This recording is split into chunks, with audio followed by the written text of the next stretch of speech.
We know in Canada, the focus is, there's a lot of focus on hockey through what TSN provides and what Sportsnet provides. And while there are other sports that have kind of grown in popularity like soccer and basketball, that focus is still there with hockey. But now living in the States, I can only base off of the 1 year I was there. And I'm sure you have your own experiences. Like hockey is well down the chain versus like a football or a basketball or other sports.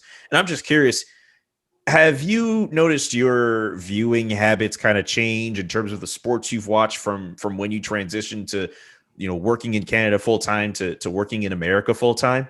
Very astute. And you probably experienced this when you were at Syracuse. 1000% my viewing habits have changed. At Bleacher, the priority sports are NFL football, college football, NBA basketball, college basketball, everything else.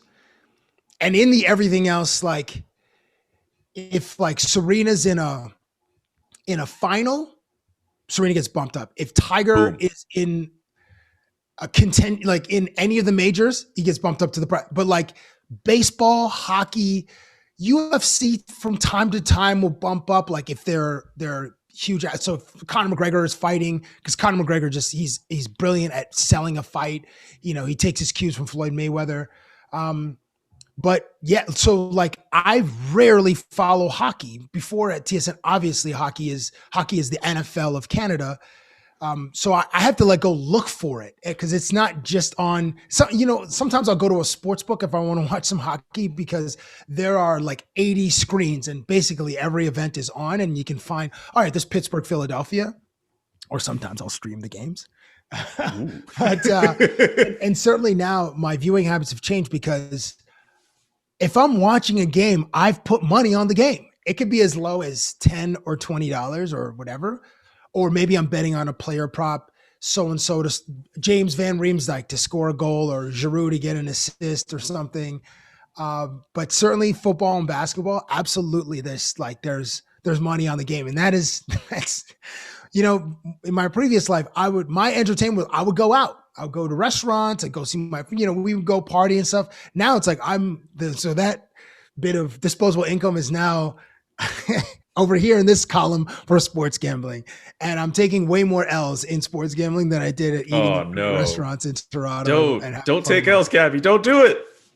No, listen, that's part of the life. In order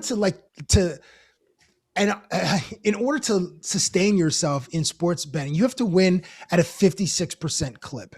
And that's to account for the juice that you're paying every time you make a bet. So I think Wednesday, I don't know when you guys post this, but Wednesday there's a basketball game. It's the Suns and the Dallas Mavericks. If you're betting on the Mavericks to win the game, the juice is 10. So it's like 110. You have to spend $11 to win $10. That extra dollar is a part of the juice that is accounted for what you have your winning percentage. So 56% of your bets it doesn't sound like much, but when you actually start betting, you're like, man, you got to win at minimum 50% every time. If you're doing 3 bets a day, you got to win 2. 4 bets, you got to win 2, and parlays, as seductive as they are, because you're looking at the payout, $2,000, $5,000 if this 12 they never hit.